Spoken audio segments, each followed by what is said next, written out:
Gepleýär Azatlyk Radiosu. Assalamu alaykum hormatly dinleyijiler. Eferde dünýä türkmenleri gepleşigimiz mikrofon öňünde maksat Ataýew.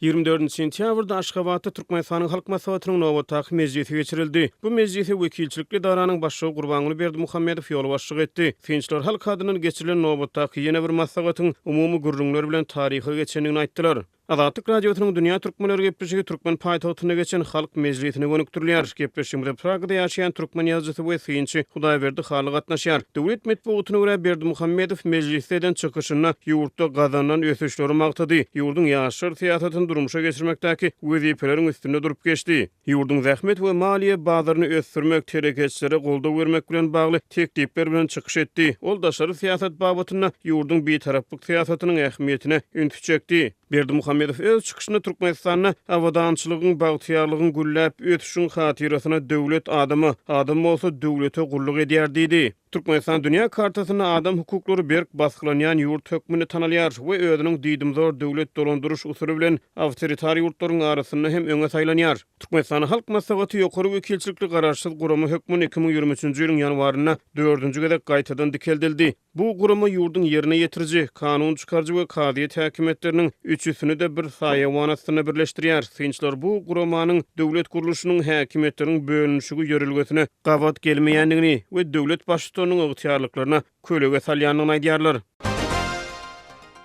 Hudaýberde Aşgabatda halk maslahatynyň ýene bir mejlisi tamam boldy. Bu mejlis siziň pikiriňizçe halk maslahatynyň öňkü mejlislerinden nähili tapawutlanyny umumyň? Aslında öňküden hiç ýeri tapawudy ýok. Ýöne şu geçen mejlisin gurrun edilmeginiň sebäbi bar. Sebäbi Türkmenistan uly iki bayramçylygyň ardyna durýar. Olaryň ilkinçisi Türkmenistan döwletiniň, häzirki Türkmenistan döwletiniň düýbüniň tutulmagynyň 100 ýyllygy, beýliksi bolsa garaşsyzlygyň 33-nji ýyl dönümi. Şu ýerde iň esasy möhüm mesele 1924-nji ýylyň 27-nji oktýabrynda Türkmenistan Sowet Sosialistik Respublikasy döredilýär diýilip jar edildi. Şol ören uly, ören bir ähmiýetli taryhy fakt. Soňra şol fakt esasynda bir näçe adamlar, görnükli siýasatçylar, işgärler Türkmenistan döwletini döretdiler.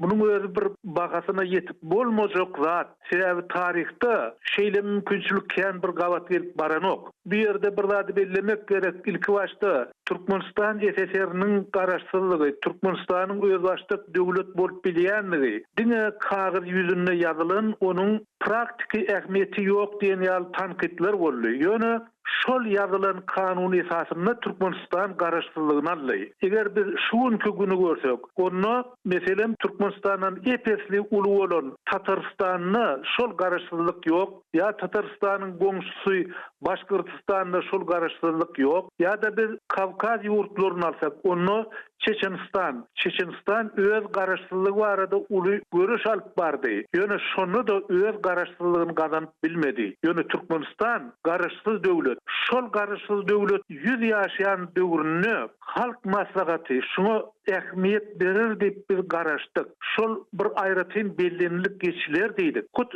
şol meseleler unutuldy ýa-da ýörüýte şonu unutmaga çalışdylar. Ine şu bagatda da nowatdaky geçen halk maslahaty köpçüligiň ünsüne düşdi. Halk maslahatynyň mejlisi halkyň haýsy meselelerini gozgamaly? Bu döwlet instituty halkyň öňüne nähili wezipeleri öz üstüne alýar? Elbette o taýda gozgolmaly mesele kän owry bilen ýurt garaşsyz bolýan bolsa onuň ykdysady garaşsyzlygyny emele getirmeli. Ýöne gynansaňam ykdysadyet meselesinde köp ugrlarda entek garaşsyzlyk ýok. Meselem Türkmenistan öz gazyny, energiýa baýlyklaryny erkin satyp bilenok. Ol entegem Moskwa garaşly bolup durýar. Moskwanyň görkezmelerinden çykyp bilenok. Şoň bilen birlikde ýurt erkin däl. Ol ýerde erkin işlejek adamlara, telekeçilere, hem beýlekilere mümkinçilik döretmeli. Şol mümkinçilik ýok, telekeçilik bar, şeýle iş edip bolýa diýip aýdylýa dil ýüzünde. Ýöne hakykat ýüzünde. Egerde sen hökümet bilen berk baglanyşykly bolmasaň, onu hiç bir iş edip bilmeýän. Ine şeýle mühim meseleler var. İkinciden, Türkmenistanyň halk maslahaty ol bir umumy meclis, umumy ýygynak. Meclisin agdalary kim şuna cevap berýär, kim çykyş edýär, kim näme diýdi, kim nähili teklip öňe sürýär. O zatlaryň hiç bir belli däl. Öňkü döwürde Niýazowyň özü gurulýardy, özüm tamamlaýardy. Indiki häzirki döwürde Gurbanguly Berdimuhammedow gurulýar, şonuň özüm jemleýär. Şoň üçin bir döwletiň bir kanun çykarjy ýa-da döwletiň ösüşine täsir edici organ bolman, eýsem häzirki dowam edýän hökümetiň işlerini, aladalaryny tasdiklayan, şonu makullayan iň bir ýöntem tarapy da şonu wasp edýän gurama ýürüldi. Ine halk maslahaty diýilende şu zatlar göz öňüne gelýär. Türkmenistanyň halk maslahaty ýurdun garaşsylyk taryhyna möhüm kararlar kabul edilýän ýygnaklar hökmüne tanalýar. Döwlet medpugaty halk maslahatyny halk häkimetiniň ýokary wekilçilikli edarasy hökmüne mahabatlandyrýar. Bu edaranyň düzümine ýurdun kanun çykarjy, ýerine ýetirji we kadyet ulgamlary girýär. Ýagny häkimetiň bölünüşigi ýöreliglerine ýermeli 3 döwlet şahasy bir saýawanyň astyna, ýagny halk maslahatynyň astyna birleşýär. Bu edaranyň wezipelerini nähili düşünmeli? 3 häkimet ulgamyny hem özüne jemleýän bu organyň bolmagy döwlet başçylarynyň ygtyarlyklaryna kölege salýarmy? Bir ýerde dili ýüzünde aýdylýar. Meselem sud organy ýa-da şolar ýaly guramalar hökümete garaşly däl diýip, kanun çykarjy organ hem hökümete garaşly däl diýip aýdylýar. Ol ýöne aýdylýan zat. Ýöne olarda hiç hili ygtyarlyk ýok. Meselem Türkmenistanyň kadyet gullugy. Ol bir adamy bir jinayatçymy ýa-da ol jinayatçy dälmi? Onu öz başda kesgitläp bilmeýär. Ol diňe ýokardan görkezülen karar esasyny kabul edýär. Beýlekilerem şeýle. Meselem öz başda bir ýeke bara, bir özüň mitinige çykmak mümkinçiligi bar. Kanun ýüzünde. Halkyň öz talaplaryny, öz islegini öňe çykyp açyk ýagdaýda beýan etmäge hukugy bar diýilýär. Ýöne Türkmenistanda hiç bir adam mitinige çykyp bilmeýär. Köpçülikliň mitingleri barada asla gurrumam ýok. Güýç ulanyjy guramalar olary basyp ýatyrýarlar.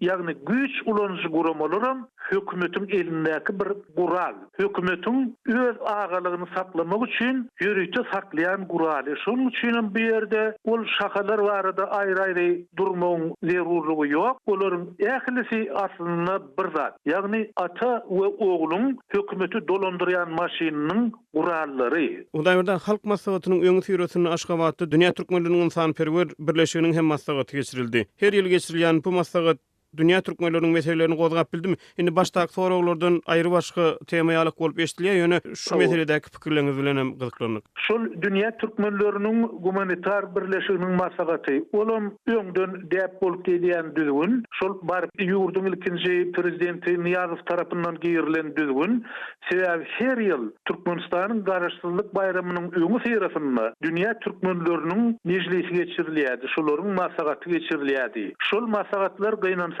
yine de bütün dünya Türkmenlerini jemläp, ýurdy kim dolandyrýan bolsa, kim şoňa agalyk edýän bolsa, şonuň siýasatyny öwmek çärelerini gönükdirýär. Yine de aýsak meselem ýurdun daşyndaky türkmenleriň ýagdaýy. Häzir Orsiýetde, Stavropol ülkesinde ençeme türkmen ýaşaýar. Astrahan oblastynda türkmenler bar. Eýsem şolaryň ýagdaýy nähili? Olara nähili kömek gerek, nähili ýardam gerek? Ýa-da Täjikistanda ýaşaýan türkmenler, Owganistanyň türkmenler, Owganistanyň türkmenleriň ýagdaýy has hem gözgöýüni agyr. Şoň bilen birlikde Iranda ýaşaýan türkmenler, dünýä türkmenleriniň humanitar birleşiginiň maslahaty şol meseleleri ara alyp maslahatlaşyp bilen ok. Ol meseleleri olaryň gatnaşmagy ýa-da şonu aýtmagy olaryň daxily ýok. Olar diňe Türkmenistanyň häzirki siyasatyny alyp barýan ýoluny öwmeklen çäklenýärler. Beýleki bir tarapdan dünýä türkmenleriniň masagatyna kim çagyrlýar? Oňa diňe ýurtda bir kasapda durýan, hökümetiň siyasatyny ýöredýän, hem şonu gollaýan adamlar çagyrlýar. Başga bir onuň usuly ýok. Şol dünýä türkmenleriniň masagatyna gatnaşmakçy bolan bir näçe illeşlerimizi men tanıyan, bilýän, ýöne olaryň hiç birine ýurda barmaga ýol berilmedi. Ine dünýä türkmenleri şeýle. Yine de şol bir mesele gaýdyp gelsek, Türkmenistan döwleti, şu döwletiň döredilmegi, şu döwletiň döredilýändigini, dünýäde şeýle döwletiň bardygyny, dünýä türkmenleri gaty guwonýarlar. Hatda Türkmenistanyň öz içindäkilerden daşyndakylar has artyk guwonýarlar. Ol bir bagasyna yetip bolmajak gymmatlyk. Ýöne şol beýik ideýany, şol gymmatly derejäni yeterlik derejede Türkmenistan özleşdirenok. Ýagny şonu kim gazandy, nähili gazandy, kimler gazandylar, kimler şu döwletiň döremi üçin başyny goýdy. Hut şu ideýalary Türkmenistan aýdanok. Şoňa ören kim baha garýar. Ýöne dünýä türkmenleri ýurtda, dünýäde şeýle ýurdun bardygyna gaty guwonýarlar. Döwlet başyndaky adamlar, döwleti dolandyrýan adamlar öz döwletleriniň garaşy döwlet hökmüne dünýä kartasyna yer almagyny, orun tutmagyny, şoň 100 ýyllygyny näme üçin dawaralandyrmaýarlar? Gaty geň eşdilýär. Näme üçin öz döwletiniň, şo döwletiň düýbüniň tutulan gününiň 100-nji ýyl dönümini dawaralandyrmak islemeýärler? Siziň pikiriňizçe? Men pikirimçe ol oğlu başdan şol ýene-de Niýazow dolanyp gelmeli bolýar. Sebäbi Saparmurat Niýazow Gaýrysız Atabaýew, Nedirwaýt, Aýtak fiýaly adamlaryň, beýik şahslaryň, Türkmenistan döwletini döreden adamlaryň awraýyny tizeltmegi öňe sürdi. Şonuň bilen birlikde hatda olary Staliniň terror aktlaryny gollanlar hökmünde aýplamak istedi. Ýöne şeýle açyk aýtlama bolmady. Ol tarihçileri, alimleri şu ideýä ünledi. Ýöne bu uğurda bir gazanan zady bolmady. Oňa derek ol şol adamlaryň ýadygärliklerini aýyrdy, atlaryny aýyrdy. Meselem Gaýrysız Atabaýewiň ören oňa ýadygärligi bardy. Bir ýagyş ýagan wagtynda, howanyň çyýgly wagtynda Gaýrysyzyň gözü aglap durýardy. Bir gözünde damja peýda bolýardy. Şonuň ýadygärligini. Ine şol zatlary aýyrdy Niýazow öz awraý üçin. Ýagny ol türkmen halkyny döreden men, Türkmen döwletini esaslandyran men, Türkmenistanda diňe men bar. Öň Lenindi, inne şol Leniniň ornuna men Saparmurat Niýazow diýip özüni görkezdi. Hut şol ideýa häzirem dowam edýär. Meselem şol beýik adamlaryň şahsiýetini diklemegiň ýerine, iň bolmanda şolaryň ýadygärligini diklemegiň ýerine Türkmenistanyň ikinji prezidenti atyň üstünde altyndan heykelini döretýär, altyndan. Ol it üçin heykel bar, it üçin. Bir tigir bir onun üçin heykel bar. Ýöne Gaýrysız Atabaýew ýurt üçin başyny goýan adamlara ýadygärlik ýok. Bilerem şu häzirki ýolbaşçylaryň öz şahsiýetini, öz adyny, awraýyny şolardan beýikde tutjak bolup edýän synanyşy diýip düşünýär. Ikinji bir tarapdan ýa-da Türkmen döwletiniň döredilen güni. Näme üçin şol sene ýatyryldy? Näme üçin ol sene ütgödüldi? Şu arada halka aýdylýan söz ýok, hiç bir düşündiriş ýok. Ol taryhy fakta ahyrin, ol gol çekilen arhivde duran maglumat. Ýöne näme üçin ol ütgödüldi? Indi ýene de şol nowatda geçen halk masagatyna ýa-da dünýä türkmenleriniň gumanitar birleşiginiň masagatyna dolansak, iň bolmanda şu meselelerini de gozgap bilmedi olar. Şol maslahata gatnaşan adamlar hatta şol meselelerini de gozgap bilmediler. Türkmenistan döwleti 100 ýaşya, näme üçin şunun tarihi gymmatlygy barada tahkik bir zat aýdyp bolanok ýa-da şunun belli senesi bellenlenok diýip hiç bir deputat, hiç bir şol maslahata gatnaşyjy adam mesele oýup bilmedi. Muň hemmesi meniň pikirimçe diňe döwlet ýolbaşçysynyň öz şahsy awraýyny, şahsy adyny şol öňkülerden belentde tutmak maksady bilen edýän synanyşy diýip hasap edýän.